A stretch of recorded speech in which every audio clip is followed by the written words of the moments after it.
Handa na ba ang inyong mga puso para sa isang kwentong susubok sa inyong pananaw tungkol sa kapangyarihan at pag-ibig?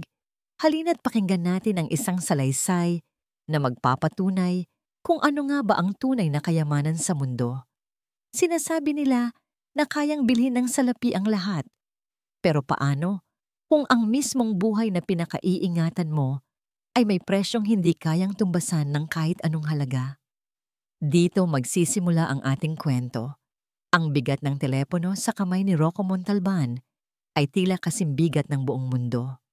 Sa kabilang linya, ang boses ng pinakamagaling na espesyalista mula sa Switzerland ay malamig at pinal, gaya ng yelo sa kabundukan ng Alps na tila naririnig niya sa background. "I'm very sorry, Mr. Montalban," sabi ng boses. "We have exhausted all possible options. The trial treatments, the experimental drugs, none of them are working. It's best to bring her home, make her comfortable." Ang bawat salita ay isang pako na ibinabaon sa kanyang dibdib. Si Rocco Montalban, ang taong kayang magpabagsak ng mga kumpanya sa isang tawag lang, ang lalaking ang pangalan ay kinatatakutan sa mundo ng negosyo, ay wala nang masabi. Ang tanging lumabas sa kanyang bibig ay isang tanong na puno ng desperasyon. "How long?" Isang saglit na katahimikan. 3 months. At most. Click! Ibinaba na ang telepono. Ngunit nanatili itong hawak ni Rocco.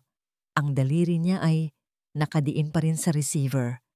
Nakatitig siya sa kawalan, sa malawak na bintanang salamin ng kanyang opisina sa pinakatuktok ng Montalban Tower.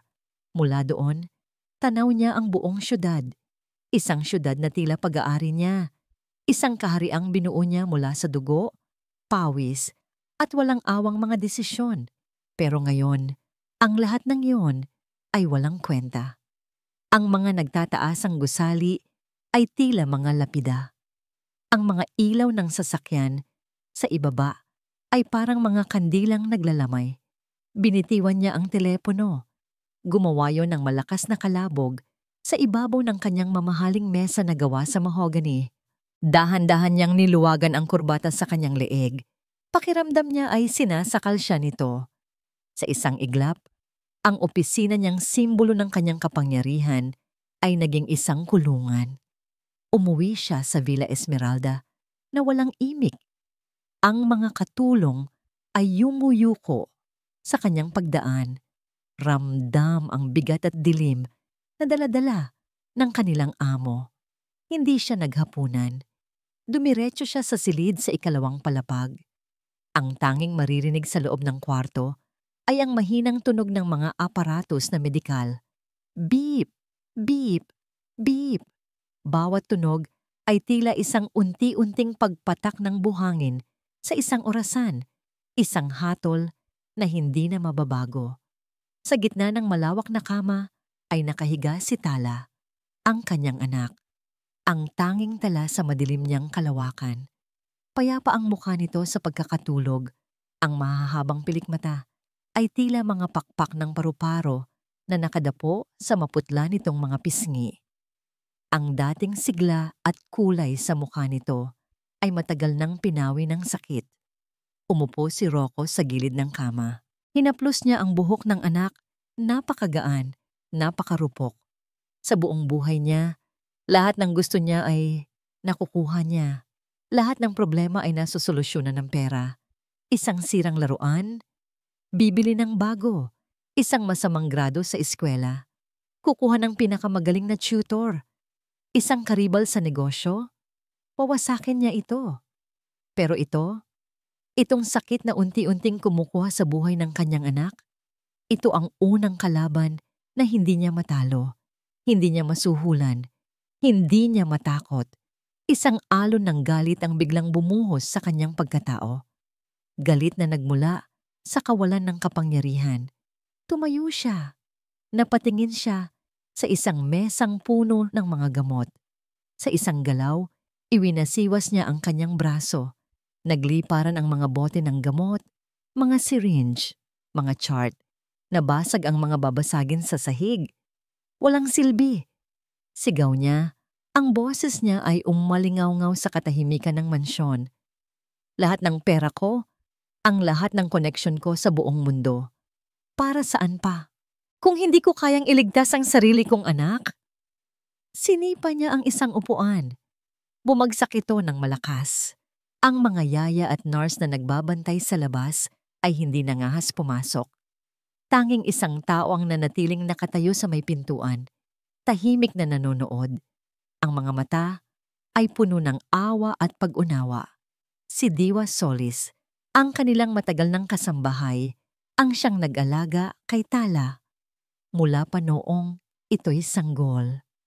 Nang humupa ang unang bugso ng galit ni Rocco, naiwan siyang nakatayo sa gitna ng kalat. Humihingal, ang mga balikat ay bagsak sa bigat ng pagkatalo. Sumandal siya sa pader at dahan-dahang napaupo sa sahig. Ang muka ay nakasubsob sa kanyang mga palad. Doon na dahan-dahang lumapit si Diwa. Ang kanyang mga yapak ay halos hindi marinig sa makapal na karpet. Hindi siya nagsalita. Inabot lang niya ang isang baso ng tubig. Tiningala siya ni Rocco. Ang mga mata ay namumula. "Anong gusto mo?" tanong niya. Ang boses ay gasgas at puno ng pait. Umiling si Diwa. "Wala po, Senyor Rocco," mahina niyang sabi. "Nandito lang po ako." Sa simpleng mga salitang iyon, tila may kung anong nabasag sa loob ni Rocco. Ang pader na matagal niyang binuo sa paligid ng kanyang puso ay nagsimulang gumuho. Sa harap ng babaeng ito, na sa mata ng mundo ay isa lamang utusan, naramdaman niya ang isang bagay na hindi niya naramdaman mula sa mga binabayaran niyang doktor at espesyalista. Ang dalisay na pakikiramay. Hindi siya nagsalita. Kinuha niya ang baso ng tubig at ininom ito ng isang lagukan. Ang lalamunan niya ay tuyong-tuyo. Tiningnan ni Diwa ang natutulog na si Tala at bakas sa kanyang mga mata ang walang hanggang pagmamahal. "Mahal na mahal po natin si Tala," sabi niya. Ang boses ay tila isang bulong na panalangin. "At alam ko pong gagawin ninyo ang lahat para sa kanya." "Lahat?" Mapait na tumawa si Rocco. "Nagawa ko na ang lahat, Diwa. Ang lahat ng kayang gawin ng siyensya, ang lahat ng kayang bilhin ng pera. At wala itong lahat na silbi." Isang saglit na katahimikan ang namagitan sa kanila. Ang tanging maririnig ay ang ritmikong tunog ng makina. Nag-ipon ng lakas ng loob si Diwa. Ito na ang pagkakataon. Matagal na niya itong ipinagdarasal. "Senyor Rocco." Nagsimula siya. May pag-aalinlangan sa kanyang boses, ngunit may determinasyon sa kanyang mga mata. May isa pa pong paraan. Tumingin sa kanya si Rocco. Ang mga mata ay naniningkit sa pagdududa. "Anong paraan? May alam ka bang milagrosong gamot na hindi pa natutuklasan sa Europa?" Sarkastiko niyang tanong. Hindi natinag si Diwa. Tumingin siya ng diretso sa mga mata ng kanyang amo. Isang bagay na bihira niyang gawin. Ang kanyang tingin ay hindi mapanghusga, kundi puno ng isang kakaibang kapayapaan at pananampalataya. "Hindi po gamot, senyor," sagot niya. "Kung ganoon, ano? Isang albularyo? Isang mangkukulam?" Tumaas ang boses ni Rocco. Ang galit ay muling nagbabalik. "Pagkatapos kong bayaran ang pinakamagagaling na mga doktor sa mundo, iyan ang iaalok mo sa akin? Mga pamahiin ng mga probinsyano?" "Isang manggagamot po." Mahinahon ngunit matatag na pagtatama ni Diwa. "Iba po siya." "Lahat sila ay pare-pareho," sigaw ni Rocco. "Hindi po siya tumatanggap ng pera." Ang mga salitang iyon ang nagpatigil kay Rocco. Napakunot ang kanyang noo. Sa mundo niya, lahat ay may presyo. Ang ideya ng isang bagay na napakahalaga na hindi kayang bayaran ng salapi ay bago sa kanya. Nakita ni Diwa ang bahagyang pagbabago sa ekspresyon ni Rocco. Iyon na ang hudyat na kailangan niya para magpatuloy. "Senyor Rocco, may kilala po akong isang manggagamot. Hindi po siya tumatanggap ng pera. pero nakapagpapagaling siya ng mga imposible. Ang sinabi ni Diwa ay nanatiling nakalutang sa hangin. Tila isang hamon sa lahat ng pinaniniwalaan ni Rocco Montalban. Isang tawang walang kagalakan ang kumawala sa kanyang lalamunan. Isang tawang mapait at puno ng pangungutya. Hindi tumatanggap ng pera. Ulit niya, tumatayo mula sa sahig na tila isang hari na muling nahanap ang kanyang trono ng kayabangan. Diwa, sa tingin mo ba ay isinilang ako kahapon? Lahat ng tao ay may presyo? Kung hindi pera, kapangyarihan. Kung hindi kapangyarihan, pabor. Huwag mo akong bigyan ng mga kwentong ganyan. Humarap siya sa matandang kasambahay. Ang mga mata ay nag-aapoy sa galit na pinigilan kanina. Nababaliw ka na ba? Pagkatapos ng lahat ng ginawa ko, pagkatapos kong dalhin ang mga utak mula sa Alemanya at Amerika, ang solusyon mo ay isang manggagamot sa bundok na hindi tumatanggap ng pera? Anong klaseng kahibangan yan? Ngunit si Diwa ay hindi natakot. Ang pananampalataya niya ay tila isang baluting hindi kayang tagusin ng masasakit na salita. Nanatili siyang nakatayo ng may dignidad. Hindi po ito kahibangan, Senyor Rocco. Ito po ay pananampalataya. Pananampalataya? Halos isigaw ni Rocco ang salita. Ang pananampalataya ba ang magpapababa ng lagnat niya? Ang pananampalataya ba ang lalaban sa sakit na kumakain sa katawan niya? Diwa, gumising ka. Nasa totoong mundo tayo. Ang kuya ko po, mahinang sabi ni Diwa, at sa biglaang pagbabago ng tono, natigil si Rocco. Ang kuya ko po ay halos mamatay na. Ilang linggo po siyang nilagnat, umuubo ng dugo. Sinukuan na po siya ng mga doktor sa probinsya. Sinabi nila, hintayin na lang daw namin ang oras niya. Naglakad si Diwa palapit sa bintana, tumanaw sa madilim na hardin sa labas. Pero dinala ko po siya kay Datu Makiling. Walang ospital, walang magagarang kagamitan. Isang kubo lang po sa gitna ng kagubatan. Hindi niya kami hiningan ng kahit isang kusing. Nakinig si Rocco, laban man sa kanyang kalooban. May kung anong bigat sa kwento ni Diwa na pumipilit sa kanyang pakinggan ito. Tinanong niya lang ang kuya ko kung gusto pa ba talaga niyang mabuhay.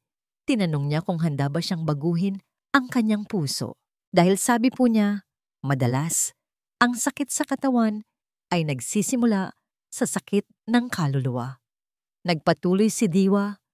Isang buwan pong nanatili doon ang kuya ko. Umiinom ng mga pinakuluang dahon at ugat, kumakain ng mga gulay mula sa kanyang hardin, at higit sa lahat, natututong magpatawad at magdasal. Ngayon po, Senyor, malakas pa sa kalabaw ang kuya ko. May sarili na siyang pamilya. Humarap si Diwa kay Rocco. Ang mga mata ay may sinseridad na hindi kayang pekein. Hindi ko po kayang ipaliwanag sa paraan ng siyensya. Ang alam ko lang po ay ang nasaksihan ng dalawa kong mata. Umiling si Rocco. Pilit na iwinawaksi ang sinasabi nito. Nagkataon lang yon.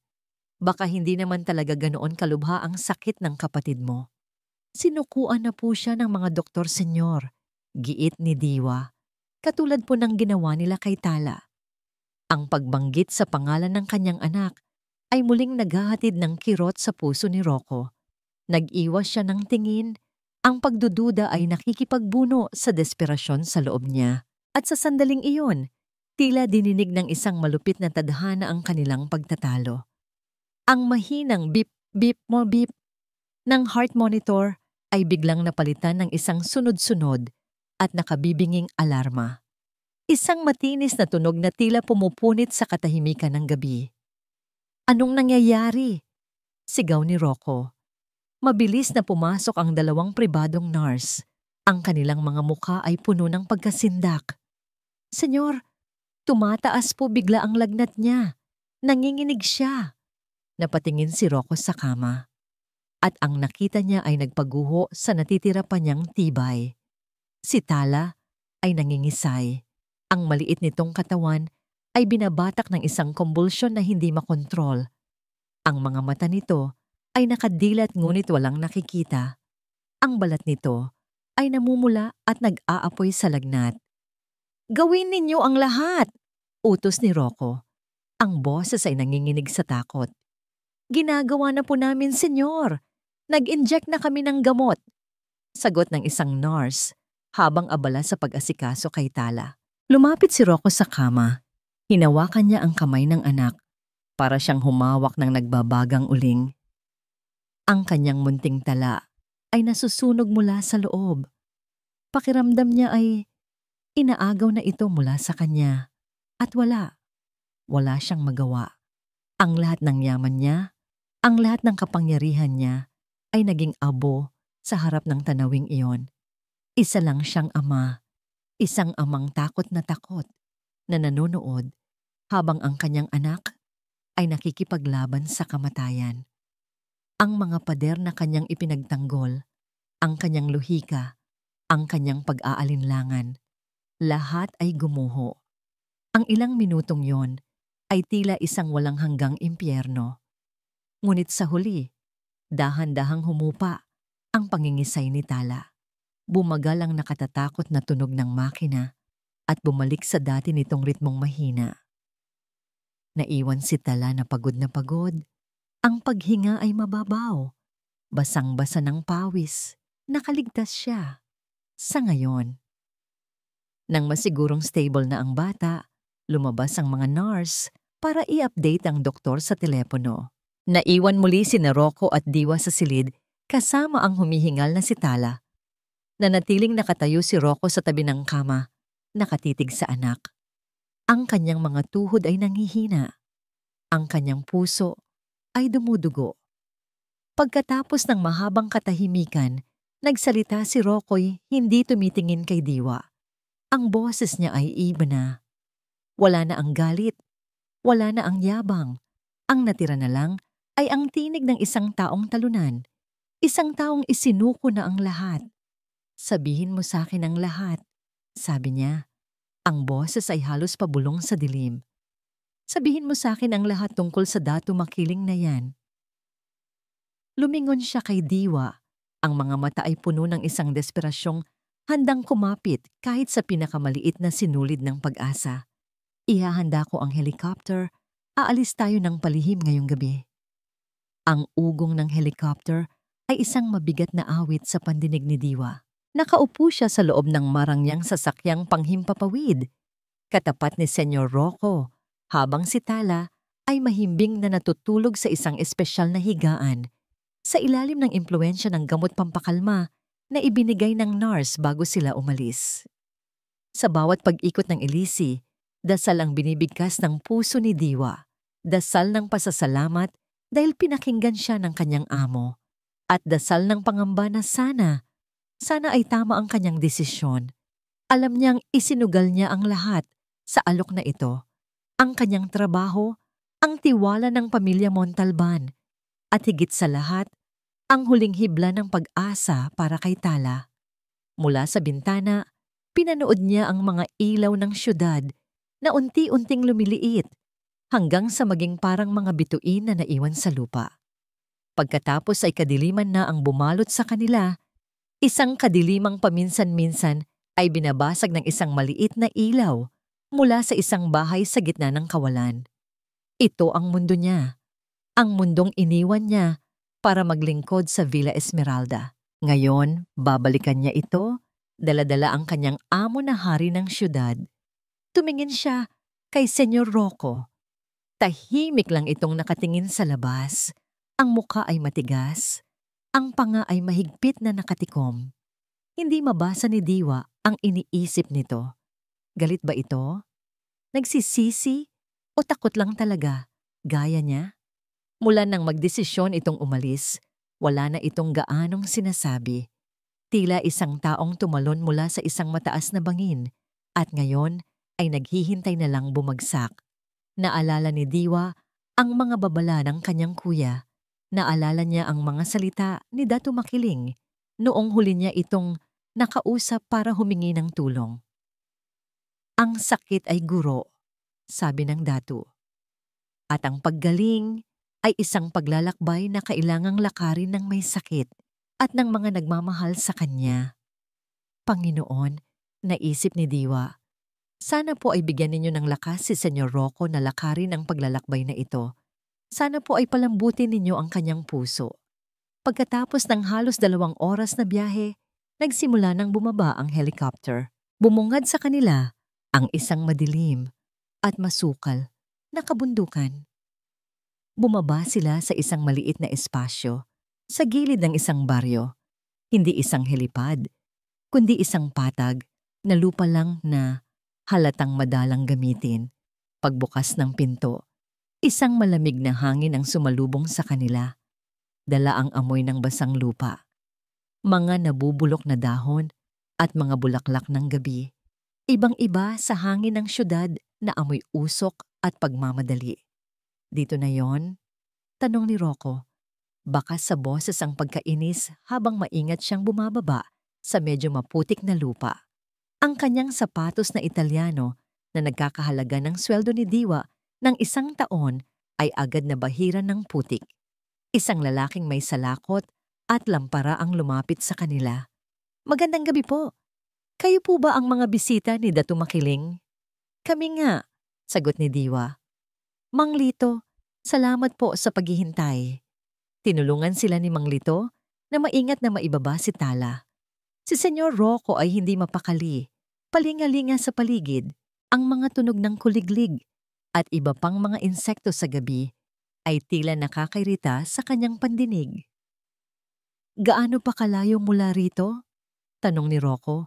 Halatang gusto nang matapos ang lahat ng ito. Ngumiti si Mang Lito.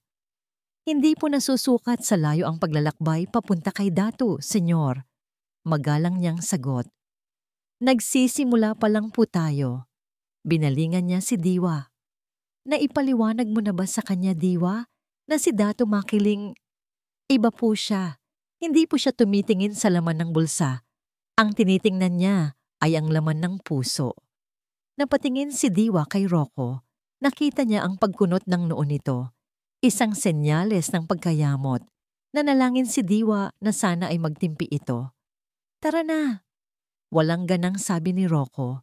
Nagsimula silang maglakad sa isang makitid na landas. Ang tanging liwanag nila ay mula sa lampara ni Mang Lito at sa buwan na sumisilip sa mga dahon ng naglalakihang puno. Mahirap ang daan, maputik at madulas. Ilang beses na halos matumba si Rocco. Si Diwa naman, na sanay sa ganitong lakaran, ay tahimik na sumusunod. Pasan ang isang bag na naglalaman ng mga damit at gamit ni Tala. Si Mang Lito naman ang maingat na may pasan sa natutulog na bata. Dumating sila sa isang maliit na sapa. Ang tanging tawiran ay isang tulay na gawa sa 2 kawayan. Dahan-dahan lang po tayo, sabi ni Mang Lito. Madulas po ang kawayan. Mas mabuti po kung isa-isa lang. Naunang tumawid si Mang Lito. Sumunod si Diwa. Pagkatapos ay si Rocco na. Ngunit pagtapak niya sa kawayan, dumulas ito. Muntik na siyang mahulog sa mababaw, ngunit mabatong sapa. Senyor! Sigaw ni Diwa. Ayos lang ako. Inis na sagot ni Rocco, habang pilit na binabalanse ang sarili. Senyor! Sabi ni Mang Lito. Masyadong mapanganib kung ako ang magdadala sa bata. Baka pumadulas ako. Mas mainam po kung kayo na ang bumuhat sa kanya at dumaan na lang tayo sa tubig. Mababaw lang naman po. Tiningnan ni Rocco si Mang Lito. Pagkatapos ay ang maruming tubig ng sapa at pabalik sa natutulog niyang anak. Isang saglit, nakita ni Diwa ang pag-aalinlangan sa mukha nito. Ang dakilang si Rocco Montalban, papasok sa isang maruming sapa. Ngunit nang tumingin siya sa mukha ni Tala, nawala ang lahat ng pag-aalinlangan. Dahan-dahan, kinuha niya ang anak mula kay Mang Lito. Nagulat si Diwa sa paraan ng pagbuhat nito. Maingat, magaan, na tila si Tala ay gawa sa babasaging salamin. Dahan-dahang humakbang si Rocco sa malamig na tubig. Naramdaman ni Diwa ang pagbabago. Ito ang unang pagkakataon na nakita niyang gumawa ng isang bagay si Senyor Rocco na hindi komportable para sa kanya. Isang bagay na hindi iniuutos, kundi ginagawa dahil kailangan. Habang buhat-buhat niya ang kanyang anak, Sa gitna ng sapa, sa ilalim ng liwanag ng buwan, sa unang pagkakataon, hindi siya mukhang isang bilyonaryo. Mukha siyang isang ama. Pagkatawid, nagpatuloy sila sa paglalakad. At pagkatapos ng tila walang katapusang pag-akyat, narating nila ang isang maliit na patag na lupa sa gitna ng gubat. Doon, nakatayo ang isang maliit na kubo na gawa sa kawayan at pawid. Simple, tahimik, ngunit may kakaibang kapayapaan. Nakahinga ng maluwag si Diwa. Nandito na sila. Habang papalapit sila, bumukas ang pinto ng kubo.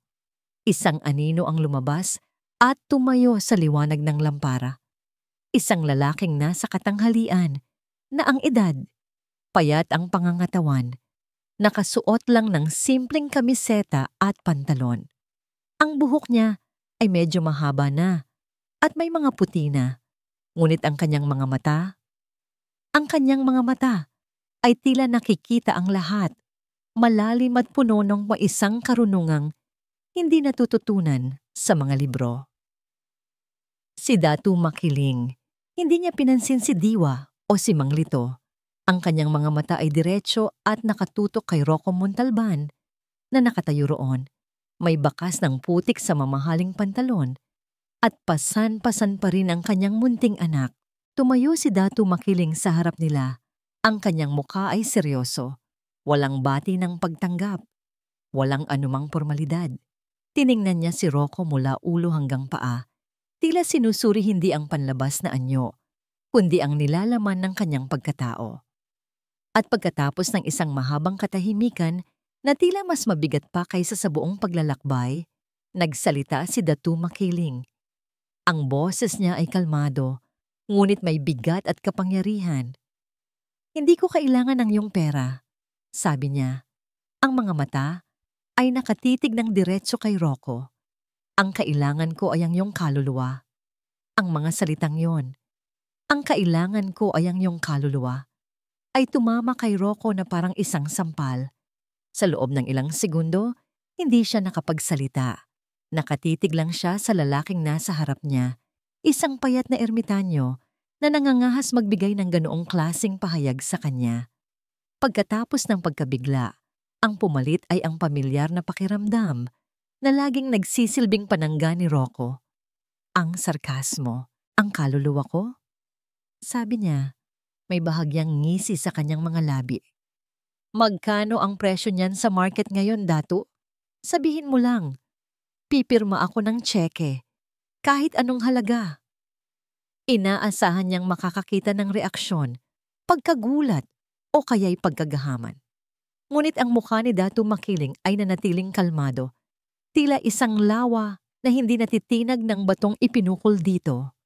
Ang mga bagay na may halaga ay hindi nabibili. Ginoo, sagot ni Datu. Ang boses ay banayad, ngunit matatag. Ito ay ibinibigay. Ipinasok ni Datu si Tala sa loob ng kubo, kung saan inihiga siya ni Diwa sa isang simpleng papag na may malinis na banig. Sumunod si Rocco sa loob. Ang kanyang mga mata ay nanliliit habang sinusuri ang kabuuan ng lugar. Walang kuryente. Ang liwanag ay mula sa ilang lampara. Ang mga gamit ay kakaunti at gawa sa kahoy at kawayan. Ang bahay na ito ay mas maliit pa sa banyo ng kanyang mansyon. Humarap sa kanya si Datu Makiling. Bago tayo magsimula, meron akong 3 kondisyon. Kung isa man dito ang hindi mo masunod, malaya kayong umalis anumang oras, ngunit hindi ko na kayo muling tatanggapin. Napatayo ng diretso si Rocco. Ito na, ang negosasyon. Sabihin mo, sabi niya, handang makipagtawaran. Una, sabi ni Datu, itinaas ang isang daliri. Pagmamahal. Pagmamahal na walang hinihintay na kapalit. Mula sa sandaling ito, ikaw ang mag-aalaga sa iyong anak. Ikaw ang magpapakain sa kanya. Ikaw ang maglilinis sa kanya. Ikaw ang magbabantay sa kanyang pagtulog. Hindi si Diwa. Hindi ang mga nurse. Ikaw. Napakunot ang noo ni Rocco. Nagbabayad ako ng mga tao para gawin yan. Sila ang eksperto. Ang pagmamahal ng isang ama ay hindi kailangan ng eksperto. Simpleng sagot ni Datu. Ikalawa, tiwala. Kailangan mong magtiwala sa proseso. Magtatanong ka, ngunit hindi ka kukwestiyonin. Susunod ka, kahit na sa tingin mo ay wala itong saysay. Itatabi mo ang iyong mga libro, ang iyong siyensya, at ang iyong pagdududa.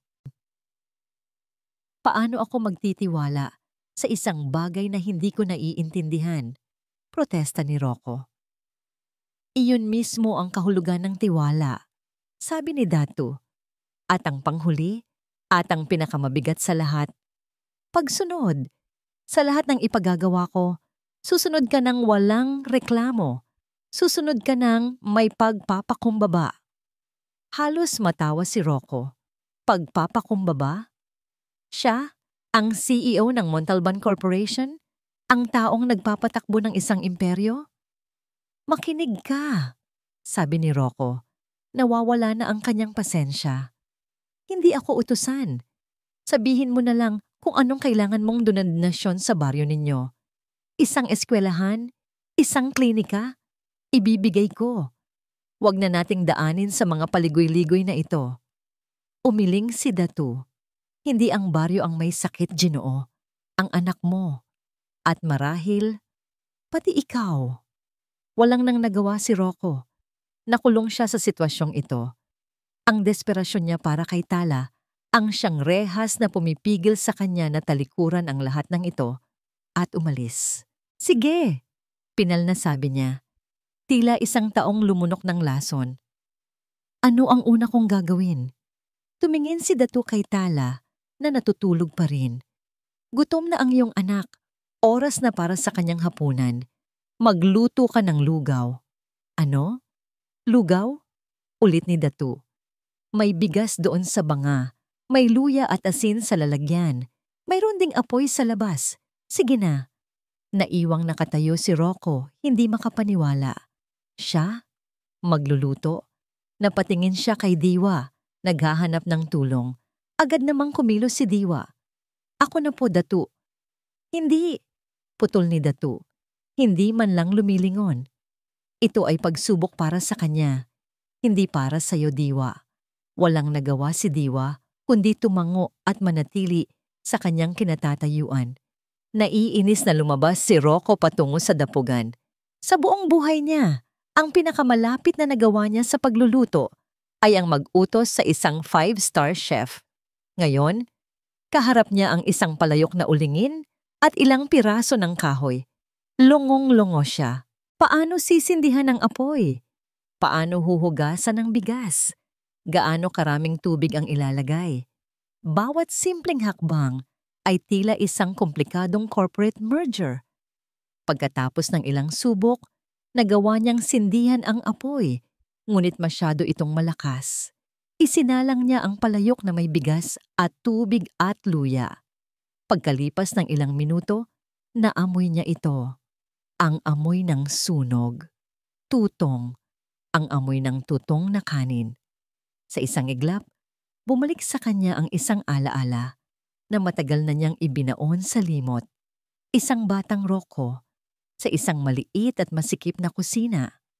Ang kanyang ina, payat at laging pagod, na nagmamadaling magluto ng kanilang hapunan. Ang amoy ng nasusunog na kanin dahil naiwanan niya ito sandali para asikasuhin ang kapatid niyang babae na may sakit. Napapikit si Rocco. Pilit na iwinawaksi ang imahe. Masyadong malakas ang apoy mo, sabi ng boses ni Datu mula sa kanyang likuran. Iminulat ni Rocco ang kanyang mga mata, bumalik sa kasalukuyan. Ang kanyang pagkainis ay napalitan ng hiya. Ang dakilang si Rocco Montalban, hindi marunong magluto ng lugaw. Sa huli, sa pangalawang subok, nakagawa siya ng isang palayok ng lugaw. Hindi perpekto, medyo malabsa, medyo matabang, ngunit lugaw pa rin. Dinala niya ito sa loob. Gising na si Tala. Pagod at matamlay. Umupo si Rocco sa tabi ng kanyang anak. Kumuha siya ng isang kutsara, hinipan ito, at dahan-dahang itinaas patungo sa bibig ni Tala. Anak, Kain ka na. Umiling si Tala. Isinara ang kanyang bibig. Ayaw ko po, Papa. Mahinang sabi nito. Wala po akong gana. Kahit kaunti lang, pakiusap ni Rocco. Sa boses niya, may isang bagay na bago. Hindi isang utos, kundi isang pakiusap. Para lumakas ka. Muling umiling si Tala. Masarap ito, anak. Si Papa ang nagluto. Subok niya ulit. Sinusubukang pasiglahin ang kanyang boses. Ngunit hindi natinag si Tala. Napabuntong hininga si Rocco. Pagkatalo. Kahit sa simpleng bagay na ito, bigo pa rin siya. Tiningnan niya si Diwa na nakatayo sa isang sulok. Ang mukha ay puno ng pag-aalala. Isang tingin lang at naiintindihan na ni Diwa. Senyorita Tala, malambing na sabi ni Diwa. Lumalapit. Paborito mo ito? Diba? Ang lugaw ni Yaya Diwa. Iminulat ni Tala ang kanyang mga mata. Isang maliit na kislap ang lumitaw doon. Pero hindi ako ang nagluto, anak. Malungkot na sabi ni Diwa. Ang papa mo. Ginawa niya ito para sa'yo. Tumingin si Tala sa kanyang ama. Nakita niya ang pagod sa mukha nito, ang bahid ng uling sa pisngi, ang lungkot sa mga mata. At pagkatapos, dahan-dahan, ibinuka nito ang kanyang bibig. Nanginginig ang kamay ni Rocco habang isinusubo ang unang kutsara, tapos ang pangalawa at ang pangatlo. Hindi inubos ni Tala ang buong mangkok, ngunit ang 3 kutsarang iyon ay tila isang malaking tagumpay para kay Rocco. Isang tagumpay na mas matamis pa kaysa sa pagsasara ng isang multibilyong pisong kontrata. Pagkatapos, hinugasan niya ang mga pinagkainan. Siya, naguhugas ng pinggan. Ang mga kamay niyang sanay lang humawak ng ballpen at pumirma ng mga dokumento ay nakababad ngayon sa tubig at sabon. Pakiramdam niya ay isa siyang dayuhan sa sarili niyang katawan. Nang matapos ang lahat, pagod na pagod si Rocco. Ang pagod niya ay hindi lang pisikal, kundi emosyonal. Isang araw pa lang siya dito, ngunit pakiramdam niya ay isang taon na ang lumipas. Lumabas siya ng kubo para magpahangin. Ang gabi ay malamig at tahimik. Nakita niya si Datu Makiling na nakatayo sa ilalim ng isang malaking puno, nakatingala sa kalangitan na puno ng mga bituin. Lumapit si Rocco. Hindi siya nagsalita. Tumayo lang siya sa tabi nito. Ang mga bituin ay paalala. Sabi ni Datu pagkaraan ng ilang sandali, hindi tumitingin sa kanya, na kahit sa pinakamadilim na gabi, laging may liwanag. Kailangan mo lang tumingala para makita ito. Hindi sumagot si Rocco. Ibinaba ni Datu ang kanyang tingin at humarap sa kanya. Pagkatapos ay tumingin ito sa isang bahagi ng bakuran, isang lugar na tinubuan ng matataas na damo at mga baging na gumagapang, halatang napabayaan. Inabutan ni Datu si Rocco ng isang luma at medyo kinakalawang na itak. Nagulat si Rocco at hindi ito kinuha. Bukas, pagsikat ng araw, sabi ni Datu. Ang boses ay kalmado, ngunit may bigat ng isang utos. Ang unang hakbang sa pagpapagaling sa iyong anak ay ang linisin ang kalat sa hardin na ito. Tiningnan ni Rocco ang itak, pagkatapos ay ang masukal na hardin, at pabalik kay Datu na may pagtataka. Ngumiti si Datu sa unang pagkakataon. Isang ngiting hindi umabot sa kanyang mga mata. At ang kalat sa puso mo. Kinabukasan, ginising si Rocco ng sikat ng araw na tumatagos sa siwang ng dingding na kawayan. Hindi siya sanay sa ganoong klaseng umaga. Walang alarm clock, walang aircon. Tanging ang huni ng mga ibon at ang amoy ng hamog sa kagubatan. Paglabas niya ng kubo, naghihintay na sa kanya ang hardin, isang tahimik na kalaban. At ang itak, nakasandal sa isang poste, tila nang aasar sa kanyang kawalan ng karanasan. Sa unang oras, ang naramdaman ni Rocco ay purong pagkainis at kahihiyan. Ang mga kamay niyang sanay, sa lambot ng katad at lamig ng bakal, ay hindi alam kung paano ang tamang hawak sa kahoy na puluhan. Ang bawat tabas niya sa matataas na damo ay malabis at walang direksyon. Ang pawis ay nagsimulang mamuo sa kanyang noo, dumadaloy pababa sa kanyang mga mata, mahapdi at nakakairita. Ngunit habang tumatagal, ang pagkainis ay napalitan ng isang kakaibang determinasyon. Ang bawat matigas na ugat na pinuputol niya ay naging simbolo ng isang problemang kailangan niyang pagtagumpayan. Ang bawat makating dahon na dumadampi sa kanyang balat ay isang paalala ng kanyang kahinaan. Nagpatuloy siya, hinihingal. Ang damit ay basang-basa ng pawis. Ang mga palad ay nagsisimula ng mamula at mamaltos. Tanghaling tapat. Ang init ng araw ay nakakapasong tila apoy. Huminto si Rocco sandali, sumandal sa isang puno at ipinikit ang kanyang mga mata. Ang pagod at init ay nagdala sa kanya sa isang lugar na matagal na niyang kinalimutan. Isang lugar na pilit niyang ibinaon sa pinakamalalim na hukay ng kanyang alaala. Bigla, wala na siya sa hardin. Nasa isang maliit at masikip na kwarto siya. 10 taong gulang. Ang amoy sa hangin ay pinaghalong amoy ng gamot, pawis at sakit. Nakahiga sa isang lumang banig ang kanyang kapatid na babae, si Annalyn, 7 taon. Ang lagnat nito ay hindi bumababa. Ang ubo nito ay tuyo at walang tigil. "Inay, tubig!" Ang halos pabulong na sabi ni Annalyn. Ang kanilang ina, pagod na pagod, ay nagmamadaling kumuha ng baso. Walang laman. "Sandali lang anak, bibili lang si inay ng maiinom." Ngunit alam ng batang Rocco ang katotohanan. Wala silang pera, kahit para sa isang bote ng malinis na tubig. Hinawakan niya ang kamay ni Annalyn. Mainit ito at tuyo. Parang isang dahong nalalanta. "Magiging okay ka, Lynn," bulong niya, kahit alam niyang nagsisinungaling siya. "Paglaki ko, yayaman ako. Bibili ako ng maraming gamot. Hindi ka na ulit magkakasakit." Ngunit huli na ang lahat. Kinagabihan, habang mahimbing na ang tulog ng kanilang pagod na ina, tumigil ang pag-ubo ni Annalyn. Tumigil ang lahat. Sa katahimikan ng gabi, naramdaman ng batang Rocco ang paglamig ng kamay na hawak-hawak niya. Iyon ang gabi na namatay ang kanyang kapatid. Iyon din ang gabi na isinilang ang isang panata sa kanyang puso. Isang panata na isinumpa niya sa harap ng malamig na bangkay ni Annalyn. Hinding-hindi na muli. Hinding-hindi na muli ang kahirapan ang papatay sa isang taong mahal niya. Ang pera ang magiging sagot. Ang pera ang magiging Diyos niya. "Senyor, ayos lang po kayo." Isang boses ang pumunit sa alaala. Ang itak ay nalaglag mula sa kanyang kamay, kumalabog sa lupa. Iminulat ni Rocco ang kanyang mga mata. Humihingal. Ang puso ay kumakaripas sa kanyang dibdib. Pawis o luha?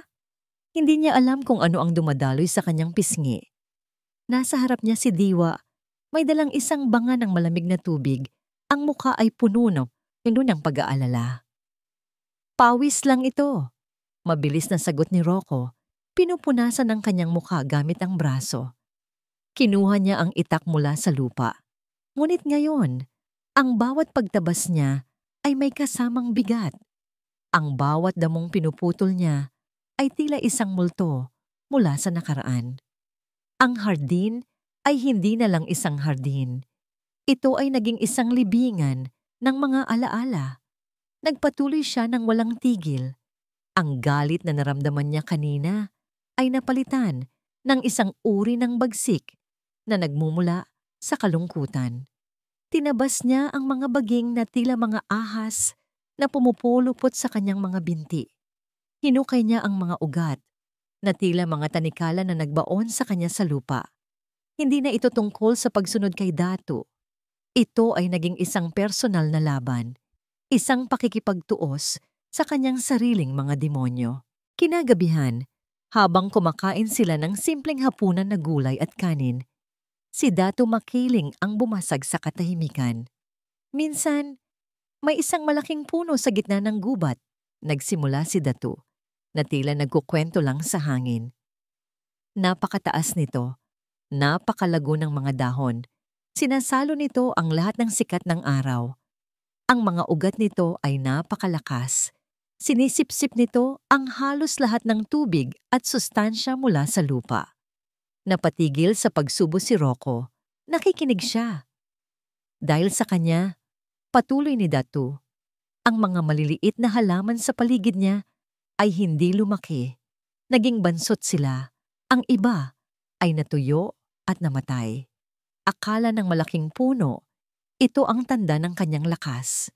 Ngunit hindi niya alam, sa pagpatay niya sa mga nasa paligid niya, unti-unti rin niyang sinisira ang mismong lupang sumusuporta sa kanya. Tumingin si Datu ng diretso kay Rocco. Ganyan ang kasakiman, Ginoo. Aakalain mong nagpapalakas sa'yo, ngunit sa katotohanan, unti-unti ka nitong nilalason mula sa loob, pati na ang mga taong nasa paligid mo. Naramdaman ni Rocco ang patama sa bawat salita. Ibinaba niya ang kanyang kutsara. Ang mga imahe ng mga kumpanyang kanyang winasak, ng mga taong nawalan ng trabaho dahil sa kanyang mga desisyon, ay biglang nagsilabasan sa kanyang isipan. Iyon ang mga maliliit na halaman na kanyang pinatay para manatili sa tuktok. Kilala ko ang isang mabuting tao. Sabi pa ni Datu, ang boses ay nagbago. Naging mas personal at may bahid ng kalungkutan. Mayroon siyang maliit na negosyo. Matapat at masipag. Ngunit may isang pating mula sa syudad na gustong makuha ang kanyang kontrata. Ginamit ng pating ang lahat ng kapangyarihan at pera nito. Nawala sa kaibigan ko ang lahat. Ang negosyo, ang bahay, ang dignidad. Hindi nagtagal. Inatake siya sa puso. Namatay siyang isang talunan. Ang kwento ay tila isang punyal na dahan-dahang ibinabaon sa dibdib ni Rocco. Naramdaman niya ang panunuyo ng kanyang lalamunan. Ang pangalan ng kumpanya. Pamilyar ito. Ang pangalan ng kumpanya niya ay Luz Viminda Enterprises, sabi ni Datu. Binibigas ang bawat pantig ng may bigat. Sa sandaling iyon, ang hangin ay tila nawala sa baga ni Rocco. Luz Viminda Enterprises, ang maliit na kumpanyang yon, ang may-ari noon, isang matandang lalaki na nagmamakaawa sa kanyang opisina, na huwag niyang kunin ang kontrata. Naalala ni Rocco ang sarili niya, nakaupo sa kanyang silyang katad, malamig at walang pakialam. This is just business, sabi pa niya noon. Ang dugo ay tila umakyat lahat sa ulo ni Rocco. Napatingin siya kay Datu makiling na nakatitig sa kanya. Ang mga mata ay puno ng isang emosyong hindi niya mabasa. Hindi galit, hindi paghihiganti, isang malalim na kalungkutan. Nanginginig ang boses ni Rocco nang magsalita siya. Ang mga salita ay hirap na lumabas mula sa kanyang bibig. Ano ang pangalan ng kaibigan mong yon? Ang katahimikan na bumagsak sa maliit na kubo ay mas mabigat kaysa sa anumang sigaw. Ang pangalang Nestor Jimenez ay umalingaw-ngaw sa isipan ni Rocco. Binuksan ang isang pinto na matagal na niyang isinara at ikinandado. Tinitigan ni Datu makiling si Rocco. Ang mga mata nito ay hindi nag-aapoy sa galit, kundi nalulunod sa isang dagat ng kalungkutan. Asawa siya ng yumaong kapatid ko, sabi ni Datu. Ang bawat salita ay tila isang bato na ibinabagsak sa balanse ng mundo ni Rocco. Namatay siya sa sama ng loob. Sumunod ang kapatid ko pagkalipas ng 1 taon. Hindi na niya kinaya ang lungkot. Parang gumuho ang sahig na kawayan sa paanan ni Rocco. Napasandal siya sa kanyang upuan. Ang paghinga ay tila ninakaw mula sa kanyang mga baga. Ang hangin ay biglang naging napakakapal. Hindi niya ito mahinga. Nestor Jimenez, ang lalaking may makapal na salamin at buhok na numinipis na. Ang lalaking halos lumuhod sa kanyang opisina sa Montalban Tower, nagmamakaawa. Mr. Montalban, pakiusap. Ito na lang ang kabuhayan ng pamilya ko, ng mga tauhan ko. At ano ang sinagot niya noon? Isang malamig na tingin, isang walang kaluluwang pagwaksi ng kamay. Business is war, Mr. Jimenez, and I never lose. Hindi, pabulong na sabi ni Rocco. Hindi maari. Hindi ito totoo. Isa itong masamang panaginip. Isang bitag. Dinala siya ni Diwa dito para parusahan. Ito ang kabayaran. Ang karma na matagal na niyang tinatakasan ay sa wakas nahabol na siya dito sa gitna ng kagubatan.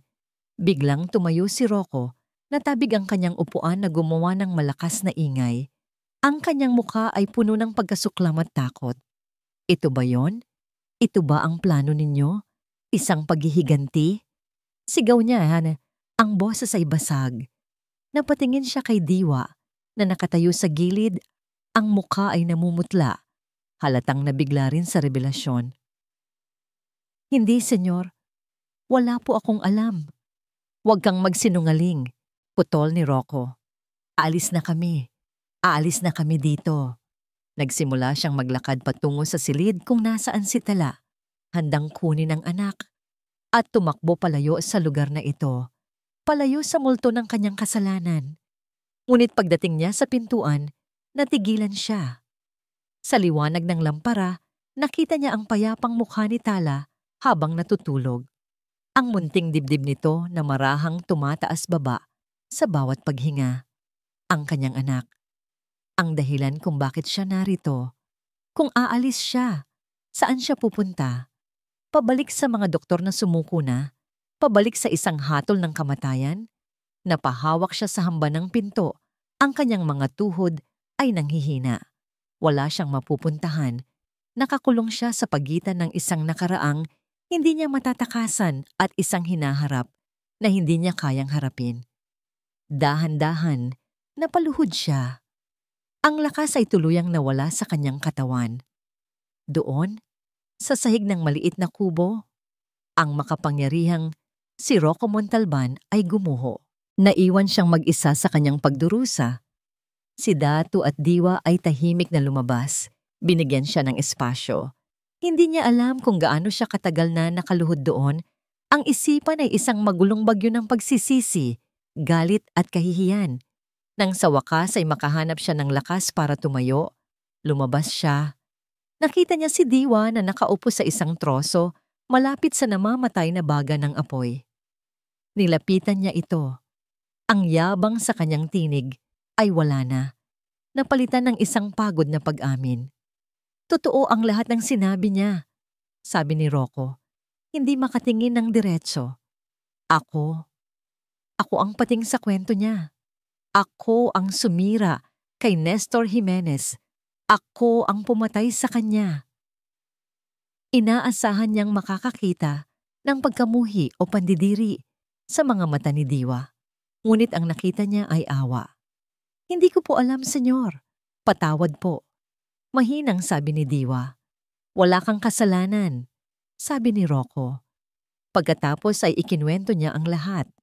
Ang tungkol sa kontrata, ang pagmamakaawa ni Jimenez, ang kanyang kawalang awa, isang pagkukumpisal sa ilalim ng mga bituin, sa harap ng isang babaeng itinuring niya lang na kasambahay. Pagkatapos niyang magsalita, isang mahabang katahimikan ang namayani. Hindi po ito parusa, senyor, sabi ni Diwa sa wakas. Ang boses ay puno ng pananampalataya. Siguro po, ito ay pagkakataon. Isang pagkakataong ibinibigay sa inyo ng Diyos para itama ang mali, para humingi ng tawad, para maghilom. Ang mga salita ni Diwa ay tila isang sinag ng liwanag sa kanyang kadiliman. Pagkakataon, hindi parusa. Ang ideya ay unti-unting tumagos sa kanyang isipan. Pinunasan ni Rocco ang kanyang mukha. Isang bagong determinasyon ang nabuo sa kanyang puso. Hindi na ito determinasyong manalo, kundi isang determinasyong umunawa. Iniwan niya si Diwa at nilapitan si Datu Makiling na nakatayo sa ilalim ng puno. Nakatingin sa kadiliman ng gubat na tila doon nakasulat ang lahat ng kasagutan sa mundo. Tumayo si Rocco sa harap niya, hindi na bilang isang kliyenteng nagbabayad o isang kaaway na nakikipagtalo. Tumayo siya doon bilang isang taong may kasalanan. Bakit? Tanong ni Rocco. Ang boses ay halos hindi marinig. Kung alam mo kung sino ako, kung alam mo ang ginawa ko sa pamilya mo, bakit mo pa rin ako tinutulungan? Humarap sa kanya si Datu Makiling. Sa liwanag ng buwan, ang kanyang mga mata ay tila dalawang malalim na balon ng karunungan at pighati. Dahil ang paghihiganti ay para sa mahihina, sagot ni Datu. Ang boses ay kalmado. Ang pagpapagaling ay para sa lahat. Humakbang ito palapit kay Rocco. Ang tingin ay matalim at tumatagos hanggang sa kaluluwa. Ngunit ang tanong, karapat-dapat ka ba? Sa paningin ni Diwa, ang mga sumunod na araw ay nagkaroon ng isang bagong at babasaging kapayapaan. Pagkatapos ng gabi ng pag-amin, isang malaking pader ang gumuho sa pagitan nila ni Senyor Rocco. Hindi na ito ang amo niyang mayabang at palautos. Ang lalaking nagtatabas ngayon ng damo sa hardin ay isang taong sugatan, isang taong tahimik na nagdadala ng bigat ng kanyang mga kasalanan. Mas naging malapit ito kay Tala. Siya na mismo ang nagpapakain dito, matiyagang nagkukwento, kahit madalas ay nakapikit lang ang bata. Sa gabi, naririnig ni Diwa ang mahinang himig ng isang kantang pampatulog na kinakanta ni Rocco. Isang kantang alam ni Diwa na kinakanta rin ng yumaong ina ni Rocco para sa kanya noong bata pa ito. Sa mga sandaling iyon, napupuno ng pag-asa ang puso ni Diwa. Ito na ang simula ng paghilom. Hindi lang para kay Tala, kundi para na rin sa kaluluwa ng kanyang amo. Ngunit ang kapayapaan sa bundok Hiraya ay hindi magpakailanman. Isang hapon, habang naghahanda si Diwa ng pinakuluang dahon para sa lagnat ni Tala, natanaw niya si Mang Lito na nagmamadaling paakyat sa landas. Ang muka ay seryoso. Diwa, tawag nito. Medyo hinihingal. May nag-iwan nito sa baryo. Galing pa raw sa Maynila. Pinadala ng helicopter. Urgent daw para kay Senyor Rocco. Inabot ni Mang Lito ang isang makapal na brown envelope na may selyo ng Montalban Corporation. Kinabahan si Diwa. Ang sobrang iyon ay tila isang piraso ng ibang mundo. Isang dayuhang bagay na hindi nabibilang sa kanilang tahimik na paraiso. Tinawag niya si Rocco na nooy nag-aayos ng bubong ng maliit na kulungan ng manok. Nang makita ni Rocco ang sobre, nakita ni Diwa ang pagbabago sa mukha nito. Ang kapayapaang unti-unti nang nananahan doon ay biglang naglaho. Napalitan ng isang pamilyar na tensyon. Kinuha niya ito. Ang mga daliri ay marahan, ngunit may pagmamadaling pinunit ang selyo. Habang binabasa ni Rocco ang mga dokumento sa loob, pinanood siya ni Diwa. Nakita niya ang unti-unting pagkawala ng kulay sa mukha nito. Ang panga nito ay muling tumigas. Ang mga mata nito, na sa mga nagdaang araw ay lumambot, ay muling naging matalim at malamig, tulad ng mga mata ng isang agila na nakakita ng kaaway. Ang demonyo. Narinig niyang bulong ni Rocco. Silvan Alarcon. Walang sabi-sabing tumalikod si Rocco at nagmamadaling pumasok sa kubo. Kinuha nito ang kanyang satellite phone, isang bagay na hindi nito ginamit mula pa noong dumating sila. Nakita ni Diwa ang pagkasipayo sa mukha nito nang makitang walang signal sa loob. Lumabas itong muli. Parang isang mabangis na hayop na nakakulong sa hawla. Itinaas ang telepono, naghahanap ng signal. Naglakad ito palayo, paakyat sa isang mas mataas na bahagi ng bundok, desperadong makahanap ng koneksyon sa mundong kanyang tinalikuran. Sinundan siya ng tingin ni Diwa, ang puso ay kumikirot sa pag-aalala. Ang Senyor Rocco na kanyang kinatatakutan ay nagbabalik. Nang sa wakas ay makahanap ito ng signal, narinig ni Diwa ang pagbabago sa boses nito. Ang tinig na naging mahinahon sa pakikipag-usap kay Tala ay biglang naging matigas, malamig, at puno ng bakal na awtoridad. Miguel, anong nangyayari dyan? Anong ibig sabihin ng hostile takeover na ito? How did Sylvan get his hands on that much stock? Isang saglit na katahimikan habang nakikinig ito. I don't care what the board says. I am still the majority shareholder. Call an emergency meeting. Delay everything. Use any legal means necessary. Do you understand me? Napakuyom si Diwa ng kanyang mga kamay. Nanalangin siya sa hangin. Panginoon, huwag po. Huwag po ninyo siyang hahayaang bumalik sa dati. Pagkatapos ng tawag, bumalik si Rocco. Iba na ang kanyang aura. Para siyang isang general na naghahanda para sa isang digmaan. Nagpabalik-balik siya ng lakad sa labas ng kubo. Ang isip ay malinaw na nasa Maynila. Nasa gitna ng gusot na hindi niya makontrol mula sa bundok na ito. Lumabas si Datu Makiling mula sa kanyang pagninilay-nilay sa loob ng kubo. Tahimik nitong pinanood ang hindi mapakaling si Rocco. Isang tanong lang, Rocco Montalban. Sabi ni Datu, ang boses ay kalmado na tila batis. Natigil si Rocco sa paglalakad at hinarap ito. Ano? Inis niyang tanong. Sino ang mas kailangan ka ngayon? Ang iyong anak o ang iyong kaharian? Sabi ni Datu. At pagkatapos ay idinugtong. Tandaan mo, hindi mo kayang paglingkuran ang dalawang Panginoon. Hindi nakasagot si Rocco. Ang tanong ni Datu ay tumama sa mismong sentro ng kanyang pagkatao. Sa sandaling iyon, muling tumunog ang satellite phone. Sinagot ito ni Rocco nang mas mabilis pa sa isang kisap mata. Boses ng kanyang assistant na si Miguel ang nasa kabilang linya. At sa pagkakataong ito, narinig ni Diwa ang pagkasindak sa boses nito kahit mula sa malayo.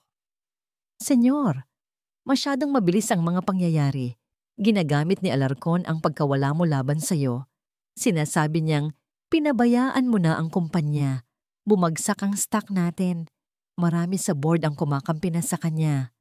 Lalabanan natin yan, sigaw ni Rocco. Wala na po tayong oras. Halos pabulong na, sabi ni Miguel. Ang boses ay nanginginig. Nagpatawag na sila ng boto. Kung hindi ka babalik sa loob ng 24 oras sa senyor, mawawala sa iyo ang lahat. Ang mga salitang mawawala sa iyo ang lahat ay umalingaw-ngaw sa isipan ni Rocco na parang isang hatol. Ang telepono ay bumagsak mula sa kanyang kamay. Lahat.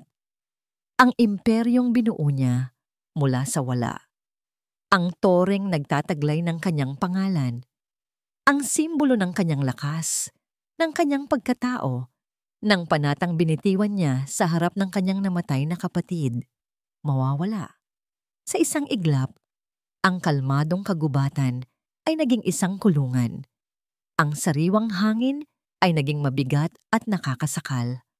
Ang lahat ng pagpapakumbaba, lahat ng pagsisisi na unti-unting namumuo sa kanyang puso sa mga nagdaang araw, ay biglang natabunan ng isang alon ng purong pagkasindak at galit. Hindi! Sigaw niya sa kawalan. Hindi niya makukuha sa akin yon. Hindi si Sylvan. Pumasok siya sa kubo na parang isang buhawi. Kinuha niya ang kanyang bag at sinimulang iligpit ang kanyang mga gamit nang walang kaayusan. Ang mga damit na suot niya sa bundok ay basta na lang niyang inihagis, pinalitan ng isang malinis na polo shirt at pantalon na dala niya. Ang kanyang buong katauhan ay nag-iba. Ang magsasakang napipilitan ay naglaho. Ang nagbalik ay ang CEO, ang mandirigma ng corporate world. Senyor Rocco, anong ginagawa ninyo? Nag-aalalang tanong ni Diwa, sumusunod sa kanya. Kung anong dapat kong ginawa noon pa. Sagot ni Rocco, hindi tumitingin. Hindi ako dapat nagpunta dito. Isa itong pagkakamali, isang kahibangan. Pero si Tala? Humarap si Rocco kay Diwa. Ang mga mata ay nagliliyab. Paano si Tala? Kung wala na akong maibibigay sa kanya. Paano ko siya bubuhayin kung wala na ang imperyong ipinundar ko para sa kanya? Hindi mo naiintindihan, Diwa. Ang laban na ito ay para din sa kanya. Pero senyor, ang sabi ni Datu, Wala akong pakialam sa sinasabi ng datu mo. Putol niya. Ang boses ay dumadagundong sa maliit na espasyo. Ang mga salita niya ay hindi makakapagpatakbo ng isang kumpanya. Ang mga dahon niya ay hindi makakabayad sa mga doktor. Kailangan kong bumalik. Ngayon din. Nasaktan si Diwa sa tindi ng kanyang mga salita. Umatras ito. Ang mukha ay puno ng lungkot. Napagtanto ni Rocco ang kanyang sinabi. May bahagyang pagsisisi sa kanyang mga mata. Ngunit agad din itong nawala. Natabunan ng urgensya ng sitwasyon. Mang Lito, sigaw niya paglabas ng kubo. Ihanda mo ang pagbabaan natin. Kailangan kong makarating sa helicopter bago sumikat ang araw. Pagkatapos ay pumasok siyang muli sa silid kung nasaan si Tala. Kailangan niyang magpaalam. Kahit isang saglit lang. Nakatayo siya sa tabi ng papag. Pinagmamasdan ng kanyang anak na payapang natutulog. Ang munting mukha nito ay tila mas nagkaroon ng kulay sa mga araw nila sa bundok. Ang paghinga nito ay tila mas malalim. May pagbabago. Kahit maliit, mayroon. At ngayon, iiwan niya ito. Umupo siya sa gilid ng papag, ang puso ay tila pinipiga. Hinaplos niya ang pisngi nito. Anak, bulong niya. Ang boses ay biglang naging malambot at basag. Patawarin mo si Papa. Kailangan ko lang gawin ito. Para sa'yo. Para sa ating kinabukasan. Babalik ako. Pangako. Babalik ako kaagad. Pinilit niyang tumayo. Ito na ang pinakamahirap na bagay na ginawa niya sa buong buhay niya. Ang bawat hibla ng kanyang pagkatao ay sumisigaw na manatili.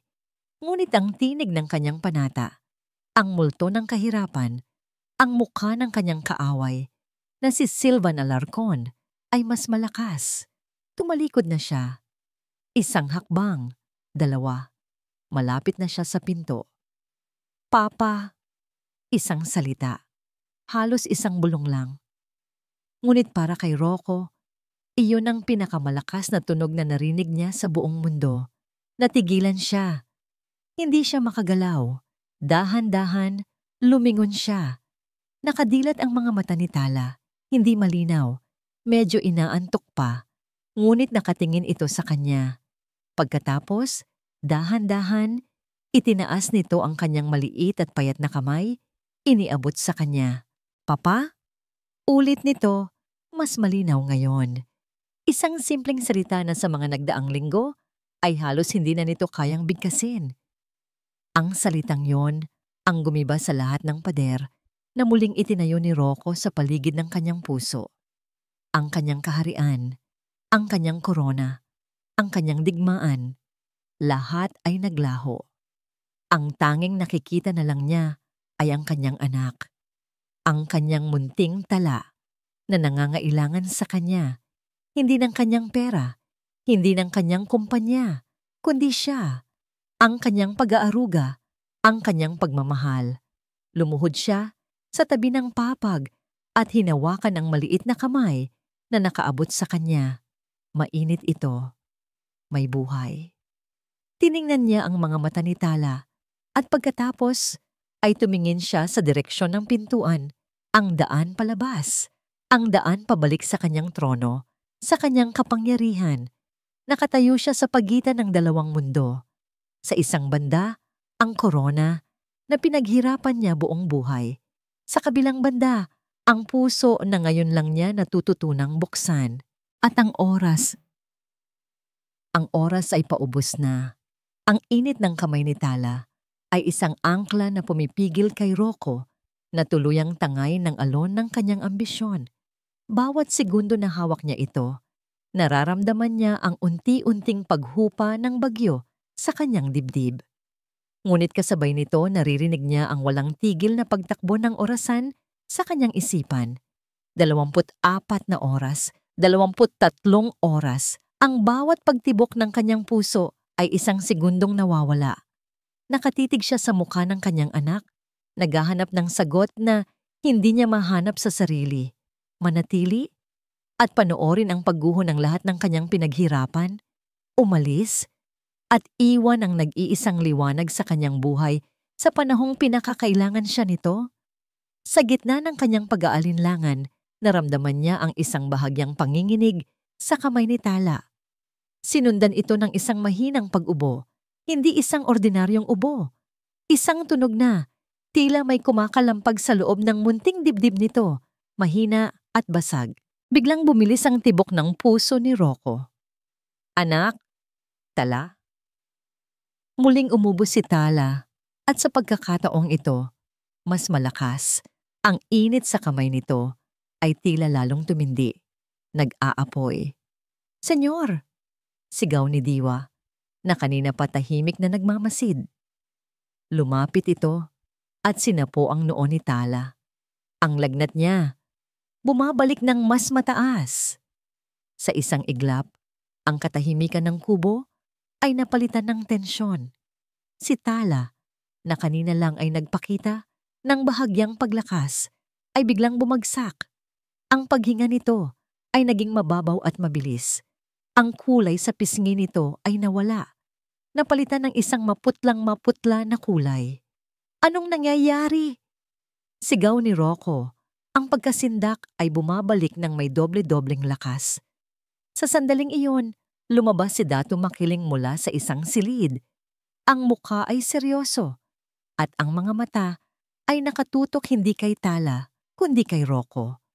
Ang tingin nito ay tumagos, tila nakikita ang digmaang nagaganap sa loob ng kanyang kaluluwa. Ang lason sa iyong puso ay nilalason siya. Ang mga salita ni Dato ay hindi isang akusasyon, kundi isang katotohanan na kasing lamig ng hangin sa bundok. Bawat salita ay tumama kay Rocco na parang suntok. Ang kanyang pag-aalinlangan, ang kanyang kasakiman, ang kanyang pag-ibig sa kapangyarihan. Ito ba? Ito ba ang lason? Ang sarili niya bang kaguluhan ang siyang pumapatay sa kanyang anak? Ang ideya ay napakalagim, napakasakit, na halos hindi niya ito kayang tanggapin. Gusto niyang sumigaw, magalit, itanggi ang lahat. Ngunit habang nakikita niyang nahihirapan si Tala, isang nakakatakot na pag-aalinlangan ang gumapang sa kanyang puso. Paano kung totoo? At sa gitna ng dalawang bagyong ito, ang pagbagsak ng kalusugan ni Tala at ang pagguho ng kanyang sariling paninindigan, isang tunog ang pumunit sa lahat. Ring! Ring! Ang satellite phone na nalaglag niya kanina. Tumutunog. Para siyang isang taong nalulunod na biglang nakakita ng kahoy na kakapitan. Dinampot niya ito, ang mga kamay ay nanginginig. Miguel! Senyor, ang boses sa kabilang linya ay basag. Puno ng pagkatalo. Tapos na! The board has voted. They invoked the emergency clause dahil sa iyong unexplained absence. Si Alarcon, siya na ang may kontrol. Nabitawan ni Rocco ang telepono. Gumawa ito ng isang mahinang plastik na kalabog ng bumagsak sa sahig na kawayan. Isang napakaliit na tunog para sa pagbagsak ng isang dambuhalang imperyo. Wala na. Nawala na sa kanya ang Montalban Corporation. Tumingin siya sa teleponong walang silbi sa sahig. Pagkatapos ay sa kanyang anak, na hirap huminga sa papag. Ang dalawang bagay na pinag-aagawan ng kanyang puso. Ang dalawang bagay na pilit niyang pinagsabay na iligtas. Sa kanyang pag-aalinlangan, sa kanyang pag-aatubili, na wala sa kanya pareho, wala na ang korona. At ang puso ay unti-unti na ring namamatay sa harap niya. Isang pakiramdam ng kabuuang pagkatalo ang bumalot sa kanya. Isang malamig at mabigat na kumot ng kawalan. Wala siyang pera na makakatulong. Wala siyang kapangyarihang mag-uutos. Wala siyang kumpanyang maipagmamalaki. Wala siyang kahit ano. Ang natira na lang ay siya. Isang lalaki, isang ama, isang bigo. At sa sandaling iyon, ang huling pader sa kanyang pagkatao ay tuluyan ng gumuho. Ang kontrol na pinag-ingatan niya buong buhay niya ay nagkapira-piraso. Napaluhod siya sa sahig. Ang kanyang mga balikat ay nagsimulang manginig. Una, isang mahinang hikbi. Pagkatapos, isang tunog na nagmula sa pinakailaliman ng kanyang kaluluwa. Isang tunog ng purong sakit, pagsisisi at pagkawala. Ang iyak ng isang batang lalaki na muling nawalan ng kapatid. Ang iyak ng isang amang walang magawa. Ipinatong niya ang kanyang noo sa gilid ng papag, sa tabi ng walang malay na si Tala. At doon, sa harap ni Diwa at ni Datu Makiling, ang dakilang si Rocco Montalban ay humagulhol na parang isang paslit. "Patawad, anak," sabi niya sa gitna ng kanyang mga hikbi. "Patawarin mo si Papa." Ang mga luha ni Rocco ay unti-unting natuyo, ngunit ang bigat sa kanyang dibdib ay nanatili. Pagkatapos ng unos ng kanyang pag-iyak, ang naiwan ay isang nakabibinging katahimikan sa kanyang kaluluwa. Isang pakiramdam ng kabuuang kawalan. Wala na ang kanyang imperyo. Ang kanyang anak ay nasa bingit ng kamatayan. Ang lahat ng pinanghahawakan niya, yaman, kapangyarihan, kontrol, ay naglaho na parang alikabok. Sa kauna-unahang pagkakataon sa kanyang buhay, si Rocco Montalban ay sumuko. Hindi isang pagsukong may pagkatalo, kundi isang pagsukong may pagtanggap. Dahan-dahan siyang tumayo. Ang kanyang mga kilos ay iba na. Wala na ang bilis at pagmamadali ng isang CEO. Ang bawat galaw niya ay may kabagalan at layunin. Kinuha niya ang satellite phone mula sa sahig. Ang bagay na yon, ang huling koneksyon niya sa kanyang dating buhay, ang simbolo ng digmaang natalo siya, ay tila napakabigat sa kanyang kamay. Lumabas siya ng kubo, naglakad siya palayo, patungo sa isang maliit na bangin sa gilid ng bundok, kung saan tanaw ang malawak na kalawakan ng mga puno sa ibaba. Hindi siya nag-alinlangan. Itinaas niya ang kanyang kamay at binitiwan ang telepono. Pinanood niya itong mahulog, umikot-ikot sa hangin, hanggang sa maglaho sa lunti ang kadiliman sa ibaba. Walang tunog ng pagbagsak, tila kinain ito ng gubat. Sa sandaling iyon, tuluyan na niyang pinutol ang kanyang sarili mula sa kung sino siya dati. Bumalik siya sa kubo. Isang bagong tao. Ang mga sumunod na oras at araw ay naging isang ritual ng dalisay na pag-aalaga. Wala nang iba pang umiral sa mundo ni Rocco kundi si Tala. Kumuha siya ng isang malinis na tela at basang-basa ito ng maligamgam na tubig na inihanda ni Diwa. Dahan-dahan, marahan, pinunasan niya ang nag-aapoy na noo ni Tala. Ang kanyang mga kamay na namaltos at nagkasugat sa paghahardin ay naging napakalambot sa pagdampi sa balat ng kanyang anak. Nagluto siyang muli ng lugaw. Sa pagkakataong ito, hindi dahil inutos ni Datu, kundi dahil iyon ang kailangan ng kanyang anak. Mas maingat siya sa apoy, mas tama ang timpla, at kahit hindi pa rin kayang kumain ni Tala, matiyaga siyang naghihintay sa tabi nito, umaasang magkakaroon ito ng lakas. Sa gabi, kapag ang lagnat ni Tala ay tumataas at ito'y nagiging nimirni sa kanyang pagtulog, hindi na siya natataranta. Uupo siya sa tabi nito at magsisimulang magkwento. Mga kwento tungkol sa kanyang sariling kabataan, mga bagay na hindi niya kailanman ikinuwento kahit kanino. Mga kwento tungkol sa kanyang ina, sa paborito nilang pagkain, sa mga laro nila ng kanyang yumaong kapatid. At kapag nauubusan na siya ng kwento, kakanta siya. Isang luma at halos kinalimutan ng oyayayi na kinakanta sa kanya ng kanyang ina. Ang boses niya ay sintonado at magaspang, ngunit ang himig ay puno ng isang pagmamahal na ngayon lang niya natutunang ipahayag. Isang gabi, nakita niya si Diwa na tahimik na nagdarasal sa isang sulok, hawak ang isang maliit na rosaryo. Lumapit si Rocco at umupo sa tabi niya. Hindi siya nagsalita. Yumuko lang siya at sa unang pagkakataon, mula noong siya'y isang musmos na bata, sinubukan niyang manalangin. Hindi niya alam ang mga salita, Ngunit ang puso niya ang nagsalita. Isang tahimik na pagsusumamo sa kung anumang kapangyarihan ang nakikinig sa kagubatan. Isang gabi, habang mahimbing na ang tulog ni Diwa at tanging ang liwanag ng gasera ang gising, umupo si Rocco sa tabi ni Tala. Hinawakan niya ang kamay nito.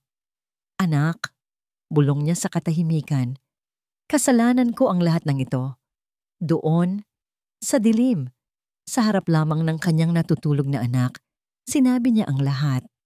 Ang kanyang pagkukumpisal ay dumaloy na parang isang ilog na matagal nang naipon sa likod ng isang dam. "Naging sakim ako, anak. Naging makasarili. Ang akala ko, ang pag-iipon ng pera at kapangyarihan ang paraan para protektahan ka. Para hindi mangyari sa'yo ang nangyari sa tita Annalyn mo. Pero nagkamali ako. Sa paghabol ko sa mga bagay na yon, nakalimutan ko ang pinaka-importante. Nakalimutan kong maging ama sa'yo. Patawarin mo ako, Tala. Patawarin mo si Papa sa lahat ng pagkukulang niya. Kung may kapalit lang ang buhay mo, ang buhay ko, ibibigay ko. Ipagpapalit ko ang lahat. Marinig ka lang muling tumawa." Ang kanyang mga salita ay hindi na mga salita ng isang taong nakikipagtawaran sa tadhana.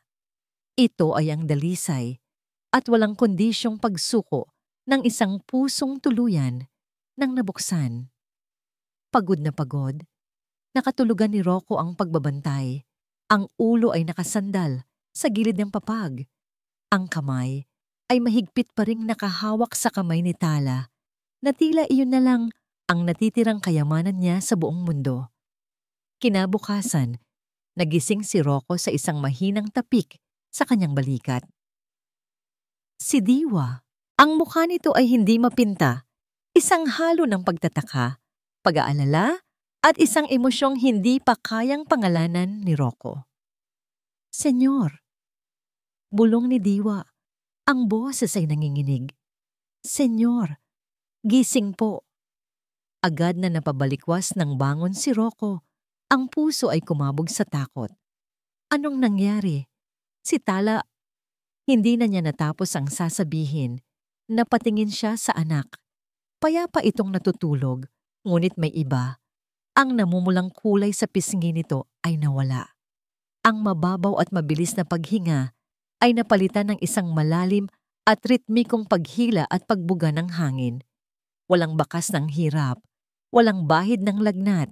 Nanginginig ang kamay ni Rocco habang idinadampi ang likod ng kanyang palad sa noo ni Tala. Malamig. Hindi ang lamig ng kamatayan, kundi ang normal na lamig ng balat. Ang lagnat na ilang linggo nang dumadalaw na parang demonyo ay wala na. Kanina pa pong madaling araw, sabi ni Diwa, may mga luhang namumuo sa kanyang mga mata. Bigla na lang po siyang huminahon sa pagtulog. Ang kanyang mga salita ay hindi na mga salita niyang isang taong nakikipagtawaran sa tadhana. Ito ay ang dalisay at walang kondisyong pagsuko ng isang pusong tuluyan ng nabuksan. Pagod na pagod. Nakatulugan ni Rocco ang pagbabantay. Ang ulo ay nakasandal sa gilid ng papag. Ang kamay ay mahigpit pa ring nakahawak sa kamay ni Tala na tila yun na lang ang natitirang kayamanan niya sa buong mundo. Kinabukasan, nagising si Rocco sa isang mahinang tapik sa kanyang balikat. Si Diwa. Ang mukha nito ay hindi mapinta, isang halo ng pagtataka, pag-aalala, at isang emosyong hindi pa kayang pangalanan ni Rocco. "Senyor," bulong ni Diwa, ang boses ay nanginginig. "Senyor, gising po." Agad na napabalikwas ng bangon si Rocco. Ang puso ay kumabog sa takot. Anong nangyari? Si Tala. Hindi na niya natapos ang sasabihin. Napatingin siya sa anak. Payapa itong natutulog. Ngunit may iba. Ang namumulang kulay sa pisngi nito ay nawala. Ang mababaw at mabilis na paghinga ay napalitan ng isang malalim at ritmikong paghila at pagbuga ng hangin. Walang bakas ng hirap, walang bahid ng lagnat. Nanginginig ang kamay ni Rocco habang idinadampi ang likod ng kanyang palad sa noo ni Tala. Malamig. Hindi ang lamig ng kamatayan, kundi ang normal na lamig ng balat. Ang lagnat na ilang linggo nang dumadalaw na parang demonyo ay wala na. Kanina pa pong madaling araw, sabi ni Diwa, may mga luhang namumuo sa kanyang mga mata. Bigla na lang po siyang huminahon sa pagtulog. Sa sandaling iyon, dahan-dahan, iminulat ni Tala ang kanyang mga mata. Ngunit hindi ito ang pagdilat na walang buhay na nakasanayan na niya. Ang mga mata nito ay malinaw, nakatutok, at nakatitig ito ng diretso sa kanya. "Papa?" sabi ni Tala. Ang boses ay mahina at medyo paos. Ngunit iyon ang pinakamalinaw na salitang narinig ni Rocco mula rito sa loob ng maraming linggo. Hindi makapagsalita si Rocco. Tila isang malaking buhol ang bumara sa kanyang lalamunan. Tumango lang siya. Ang mga mata ay nagsisimula na ring mamasa. "Papa," ulit ni Tala. Pagkatapos ay hinawakan nito ang kanyang tiyan. "Nagugutom po ako." Ang tatlong salitang yon, "nagugutom po ako." Para kay Rocco, iyon ang pinakamagandang musikang naririnig niya sa buong buhay niya. Isang himno ng buhay, isang awit ng pag-asa. Hindi na niya napigilan. Ang mga luhang pumapatak sa kanyang pisngi ngayon ay hindi na luha ng pighati, kundi luha ng pasasalamat na halos hindi niya kayang dalhin. Napatingin siya kay Diwa na tahimik na ring umiiyak habang nakangiti. Totoo ito. Hindi ito panaginip. Ang milagro na ipinagdasal nila ay nangyayari. Habang abala si Diwa sa paghahanda ng lugaw, si Rocco ay nanatili sa tabi ni Tala. Hawak ang kamay nito. Takot na kung bibitawan niya, ay bigla na lang maglalaho ang lahat. Pagkalipas ng ilang sandali, pumasok si Datu Makiling. Nakita niya ang eksena. Si Diwa na nagmamadaling magpakulo ng tubig, si Rocco na umiiyak habang nakangiti, at si Tala na nakaupo na sa papag, hinihintay ang kanyang pagkain. Walang sinabi si Datu, ngunit sa kanyang mga mata may isang malalim na pag-unawa. Lumapit siya kay Rocco na nakaupo pa rin sa sahig at marahang ipinatong ang kanyang kamay sa balikat nito. Tumingala si Rocco sa manggagamot. Ang mga mata ay puno ng utang na loob na hindi kayang ipaliwanag ng anumang salita. "Ngayon," sabi ni Datu Makiling, ang boses ay kalmado at puno ng kahulugan. Nagsisimula na ang tunay na paggaling. Ilang linggo ang lumipas. Ang bawat araw sa bundok Hiraya ay naging isang himig ng paghilom. Ang dating katahimikan ng takot sa kubo ay napalitan ng isang tunog na matagal nang hindi naririnig ni Rocco. Ang halakhak ni Tala. Isang umaga, magkahawak kamay silang naglalakad sa hardin na nilinis ni Rocco. Dati, ito'y isang masukal na lugar ng mga tinik at ligaw na damo. Ngayon, ito'y isang munting paraiso. May mga tanim na silang gulay at ilang namumulaklak na halaman na itinuro sa kanila ni Datu. "Papa, ano po yung bulaklak na yon?" tanong ni Tala. Itinuturo ang isang maliit na gumamela. Ang boses niya ay malinaw na at puno ng sigla. "Gumamela, anak," sagot ni Rocco. Isang ngiti ang hindi maalis sa kanyang mga labi. "Gagamitin natin yan mamaya," sabi ni Datu. "Maganda raw yan sa buhok." Humagik-gik si Tala. Ang tunog na yon ay musika sa pandinig ni Rocco. Pinanood niya ang kanyang anak habang sinusundan nito ang isang paru-paro. Ang dating batang payat at maputla ay nagkakaroon na muli ng kulay. Nakakatakbo na ito nang paunti-unti. Ang mga binti nito ay lumalakas sa bawat araw. Ang milagro ay hindi isang iglap lang na pangyayari. Ito ay isang bulaklak na dahan-dahang namumukadkad sa kanilang harapan. Natuto si Rocco. Natuto siyang kilalanin ang mga dahon na nagpapababa ng lagnat, ang mga ugat na nagpapakalma ng tiyan. Natuto siyang makinig sa agos ng sapa sa huni ng mga ibon. Ang dating CEO na ang tanging alam na lengguwahe ay numero at pera ay natututo na ngayong bumasa ng wika ng kalikasan.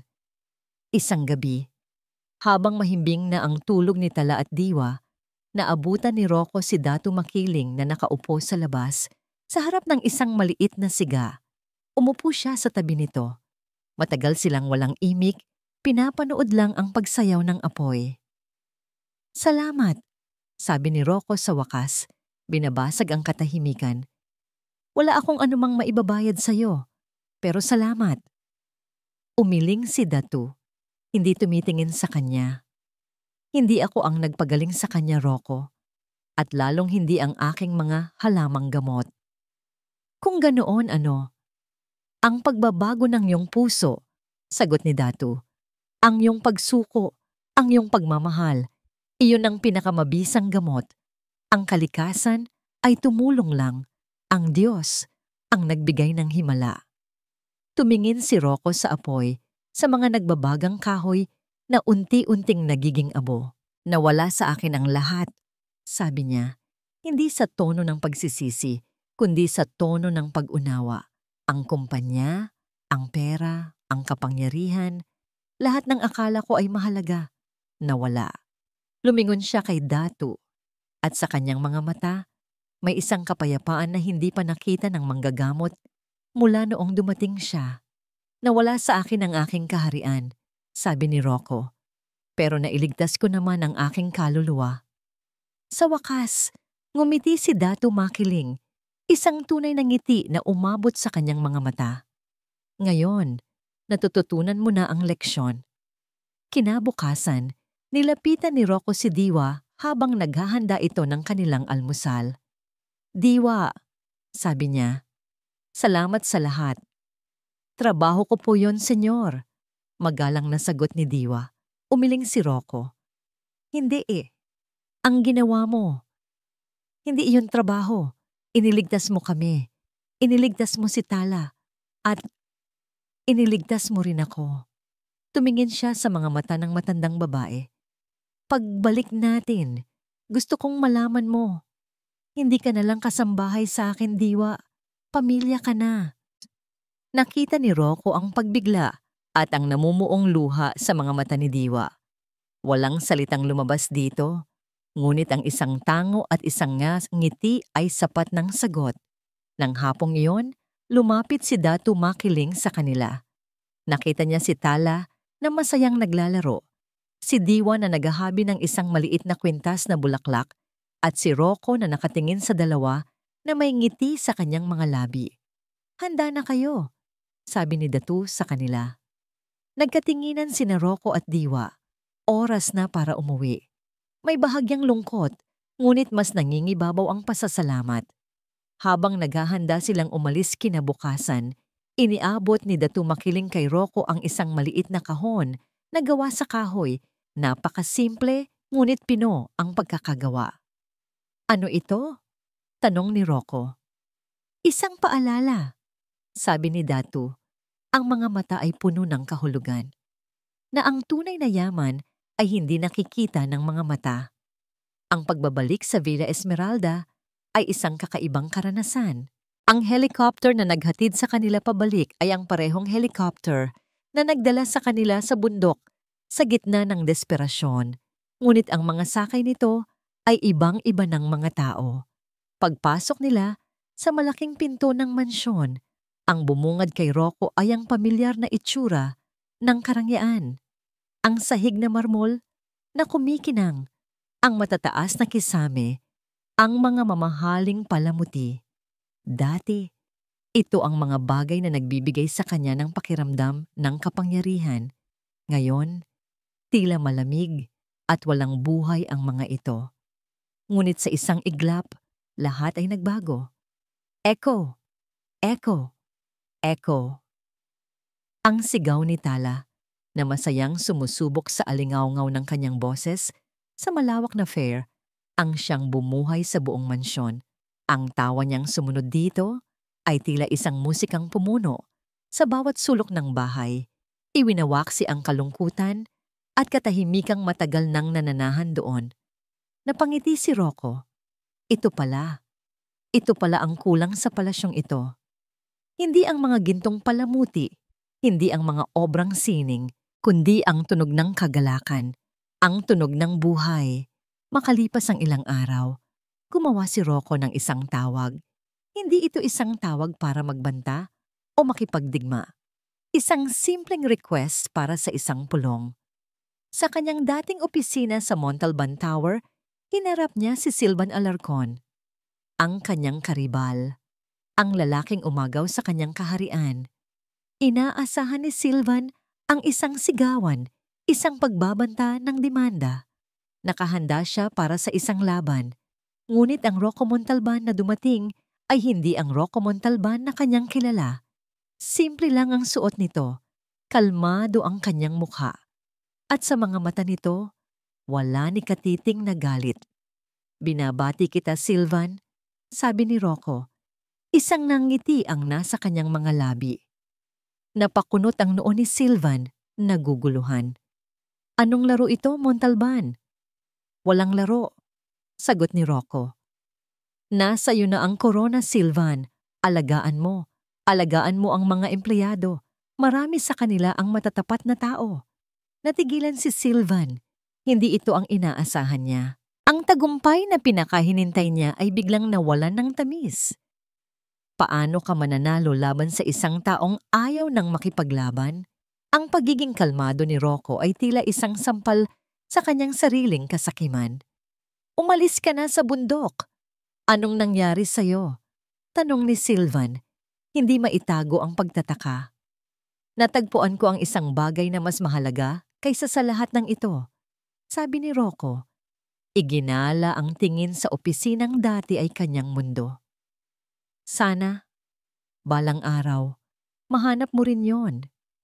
Tumayo na si Rocco at inilahad ang kanyang kamay. Nag-aalangan man, tinanggap ito ni Silvan. Ang kanilang pag-uusap ay hindi natapos sa sigawan, kundi sa isang matatag na pagkamay na sumisimbolo sa pagtatapos ng isang kabanata. Sa mga sumunod na linggo, ginawa ni Rocco ang isang bagay na nagbigay ng tunay na kahulugan sa kanyang pagbabago. Ibinenta niya ang natitira pa niyang mga ari-arian, ang kanyang mga sports car, ang kanyang rest house sa tabi ng dagat, ang kanyang mga mamahaling relo. Mula sa perang nalikom, hindi siya nagsimula ng bagong negosyo. Sa halip, nagtayo siya ng isang foundation. Ang Jimenez Montalban Foundation for Children's Health. Ipinangalan niya ito hindi lang sa kanyang kapatid na si Annalyn, kundi pati na rin sa pamilya ni Datu Makiling, ang pamilyang kanyang sinaktan noon. Isang tahimik na pag-amin sa kanyang kasalanan at isang pampublikong panata ng pagbabago. Ang foundation ay naglalayong magbigay ng libreng tulong medikal sa mga batang mahihirap sa mga probinsya. Isang maaraw na hapon, sa malawak na hardin ng Villa Esmeralda, magkakasama sina Rocco, Tala at Diwa. Hindi na suot ni Diwa ang kanyang uniforme, isa na siyang kasama, isang lola para kay Tala.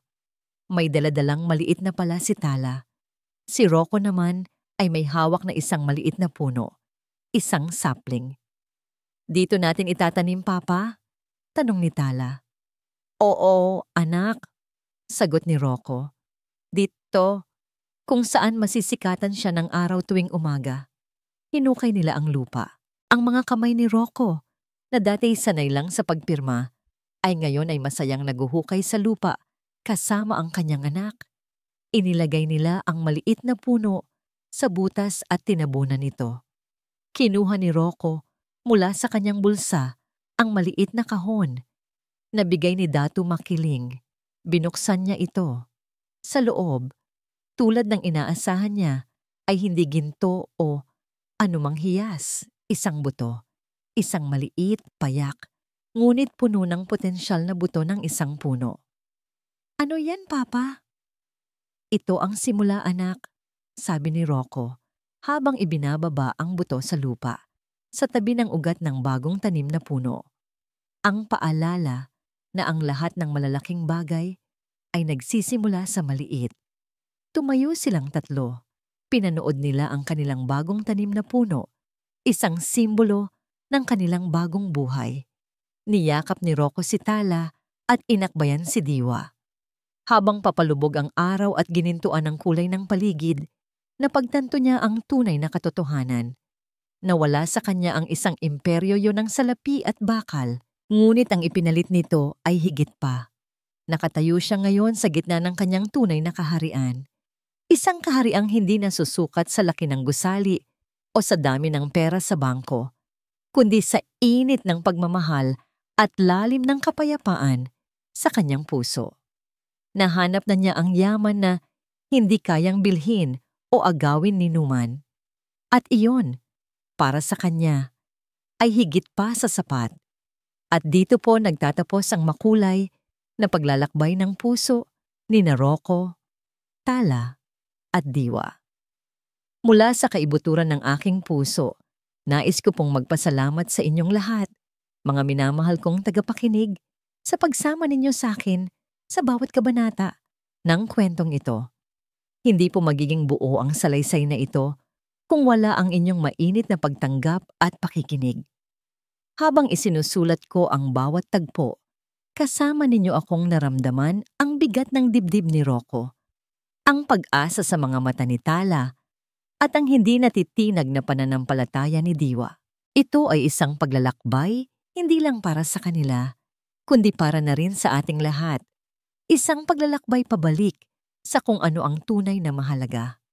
Sana, sa pamamagitan ng kanilang kwento, muli nating maalala na ang mga pinakamahalagang bagay sa buhay ay hindi nabibili ng salapi. Ang tunay na yaman ay nasusukat sa lalim ng ating pagmamahal, sa lawak ng ating pagpapatawad, at sa tapang nating magsimulang muli. Ang bawat isa sa atin ay may kanya-kanyang bundok na inaakyat, ngunit naway baunin natin ang aral na sa dulo ng lahat, ang pag-ibig pa rin ang pinakadakilang himala. Ano po ang pinakapaborito ninyong eksena? Anong aral ang tumatak sa inyong puso? Hinihikayat ko po kayo nung ibahagi ang inyong mga saloobin sa comment section sa ibaba. Ang bawat komento ninyo ay inspirasyon at lakas para sa akin na magpatuloy sa paghahatid ng mga kwentong pumupukaw sa damdamin. Muli, maraming salamat po. Hanggang sa ating susunod na pagkikita sa panibagong kwento.